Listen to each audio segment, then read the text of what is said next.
یہ دیکھیں، یہ ہے امریکہ کے پریزیڈنٹ کی سیکیورٹی اور یہ ہے چائنا کے پریزیڈنٹ کی سیکیورٹی. یہ تو صرف عام پریزیڈنٹس ہیں، آج ہے اور کل نہیں ہوں گے، اور ان کی سیکیورٹی ایسی ہے تو سوچے انسانوں کی تاریخ کے سب سے انفلوئنشل آدمی کی سیکیورٹی کیسی ہوگی. مدینہ میں رسول اللہ صلی اللہ علیہ وسلم کا روزہ. جیسے کہ آج کی ویڈیو ہماری رہے گی ہمارے پیارے نبی صلی اللہ علیہ وسلم کی سیکیورٹی کے بارے میں. یہ جگہ دنیا کی سب سے ہائی سیکیورٹی زونز میں سے روزے مبارک پہ صرف چڑیا جا سکتی ہے، یہاں کی سیکیورٹی چڑیا بھی نہیں جاتی ہے، لیکن بلکہ آسمان کوئی پر بھی چیز نہیں جا سکتا اس کے کیونکہ اوپر. اس روزے کے چھت کے مطلب جہاز چلے جائے، آپ کوئی چلے جائے، کیونکہ اوپر سے جو ہے روزے مبارک کوئی نہیں جا سکتا ہے.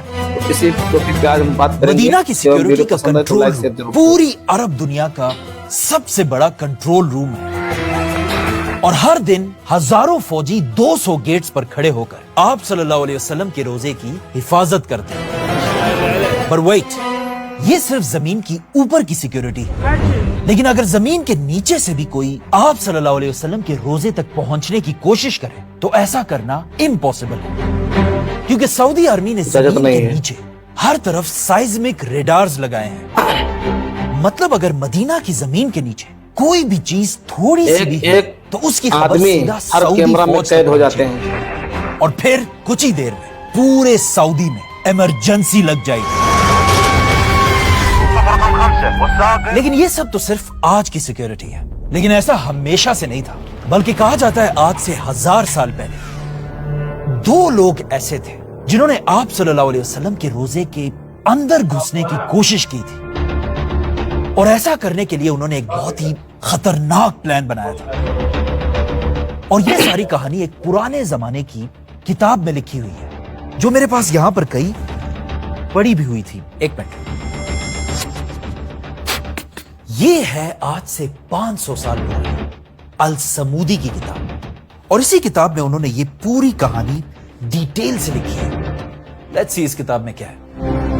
یہ کتاب لکھنے والا السمودی کہتا ہے کہ میں نے سنا ہے کہ آج سے بہت سال پہلے جب مسلمانوں کی سب سے بڑی ایمپائر عباسی خلافت چھوٹے چھوٹے حصوں میں ٹوٹ چکی تھی، اور چھوٹے چھوٹے ٹکڑوں میں بٹنے کی وجہ سے ہر طرف مسلمان آپس میں ہی لڑ رہے تھے، یہاں تک کہ فلسطین بھی مسلمانوں کے ہاتھوں سے نکل چکا تھا.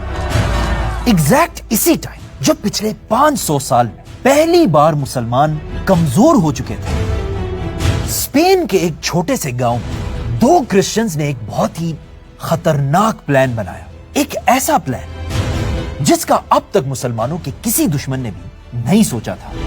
مدینہ میں آپ صلی اللہ علیہ وسلم کے روزے کے اندر گھس کے آپ صلی اللہ علیہ وسلم کے جسم مبارک کو اپنے ساتھ لے جائے. لیکن ایسا کرنا کوئی آسان کام نہیں تھا، اسی لیے سب سے پہلے ان دونوں نے اپنا بھیس بالکل بدل دیا. مسلمانوں کی طرح داڑھی رکھی اور مسلمانوں کی طرح کپڑے پہن کر یہ دونوں مدینہ کی طرف روانہ ہوئے. جیسے یہ دونوں مدینہ پہنچے، ان کی لمبی لمبی داڑھی اور کپڑوں کو دیکھ کر مدینہ والوں کو لگا کہ یہ تو بہت نیک لوگ ہیں، اور ان دونوں نے مسلمان ہونے کی اتنی اچھی ایکٹنگ کی کہ انہیں مدینہ میں رسول اللہ صلی اللہ علیہ وسلم کے روزے کے بالکل پاس ہی ایک گھر ملا، اور یہ دونوں یہاں رہنے لگے. بتاؤ نیچے سے جس کے گھس بعد جاتے یہ ہیں. دونوں مدینہ میں ہر دن اچھے مسلمانوں کی ایکٹنگ کرتے تھے. یہ تو مسلمان لیکن جیسے ہونے ہی پورا. رات ہوتی تھی، رات کے اندھیرے میں یہ دونوں اپنے خطرناک پلان پر کام شروع کرتے تھے. فار ایگزامپل، یہ رسول اللہ صلی اللہ علیہ وسلم کا روزہ ہے، اور اس روزے سے صرف اتنا دور ان 2 آدمیوں کا گھر تھا. ان دونوں نے اپنے گھر کے اندر سے زمین کو کھودنا شروع کیا تاکہ یہ اپنے گھر سے ایک ٹنل بنا کر رسول اللہ صلی اللہ علیہ وسلم کے روزے تک پہنچ سکے، اور آپ صلی اللہ علیہ وسلم کے جسم مبارک کو مدینہ سے اپنے ساتھ لے جائے.